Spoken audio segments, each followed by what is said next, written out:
just not trying to produce too much heat in that engine. But once we get racing, the temp will skyrocket, and then he will be in a world of pain. That engine won't last for very long once it gets over 100, 110 degrees. Our pit lane team have confirmed to us that is not off Evans' car. Okay. That belt as we get set for a restart. Safety car back into the lane. DeVeth brings us back to the green flag, and Chester instantly gets overlap up the inside and gets the traffic out of the way. On board with Simon Evans, famous New Zealand racing family. His dad used to chase land speed records. His brother, Formula E racer for Jaguar. And here he is in the Smeg Commodore this weekend, going fast in the GDR NZ category. Edgel puts the power down, moves to the inside of the later model RX-7.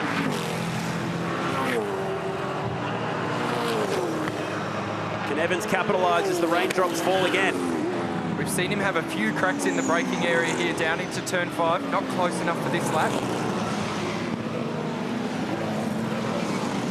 The thing that Simon's got to think about here is that that car of Tim Edgel's is making its speed in a very similar way to Simon, whereas when we saw the battle that he was having with Dempsey earlier, the Porsche and that Commodore were very much making their speed in different areas, giving Simon an easy opportunity to get the job done. So he'll have to switch his philosophy and his brain here into getting around Edgel in a very different way to how he attacked Dempsey.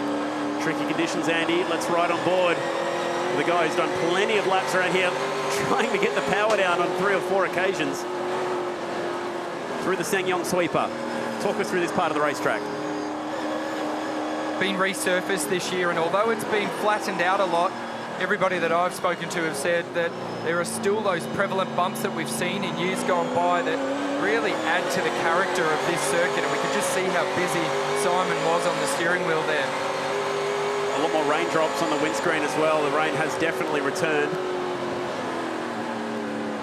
That approach towards this part of the circuit down at turn 5 will be very difficult.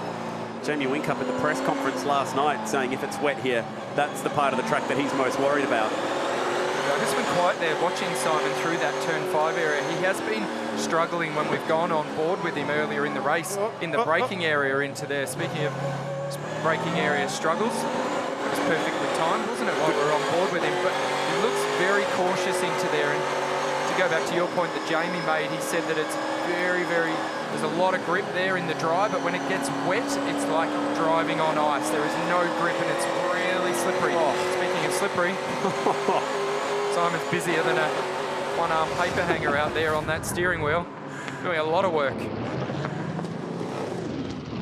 Meanwhile, back in the pack, Blair McDonald backing it in to GJ Gardner-Holmes. Keeps the power down to keep it off the fence. Nicely done in our GT2 class, which at the moment is being led by Anderson. DeVeth and Chester, our outright leaders, still going at it. Headlights on. Chester's bridging that gap. Oh, relying on the ABS to pull that car up that time. Pushing very hard, wasn't he? Yeah. Very deep into turn 5. And all that work that he's done over the last 2 laps has just disappeared. The gap has opened back up again. Headlights on. He looks hungry in that car. Racing driver in him says, I don't want to finish second here. I started on pole. I want to get back there.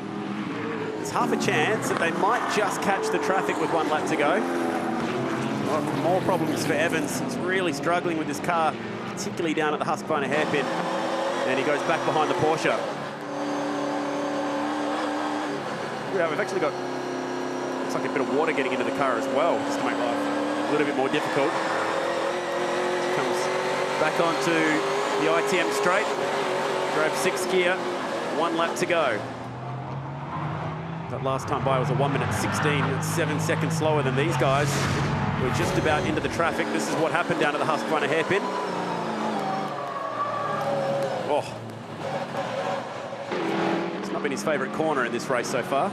Very similar to the previous lap, wasn't it? It's like when he goes down to 2nd gear there, the rear is just very easy to lock up. So from the driving point of view in the rain, what you tend to do is put a lot more rear bias on. What you don't want to do is lock a front, because as soon as you lock a front tyre, you lose all steering ability. So I'd say Simon's probably got a bit too much rear bias on the brake going there for these conditions. He's done enough racing to know to screw it forward a little bit as it dries out. What a beast this car is. Ran at the 2009 Daytona 24-hour event, and it'll take the win here in Trade Zone GDR NZ Race 1.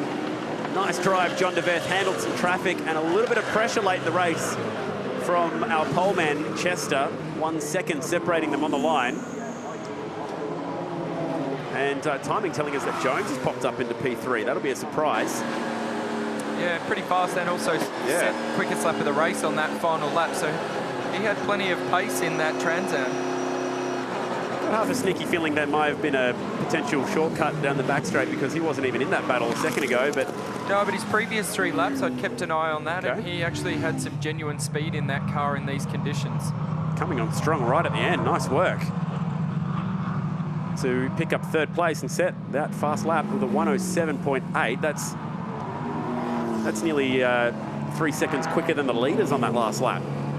Talk about coming home with a wet sail. We'll be hoping for some more rain this afternoon for sure, Kerry. Trans Am absolutely loving these conditions. So nice work from John DeVeth.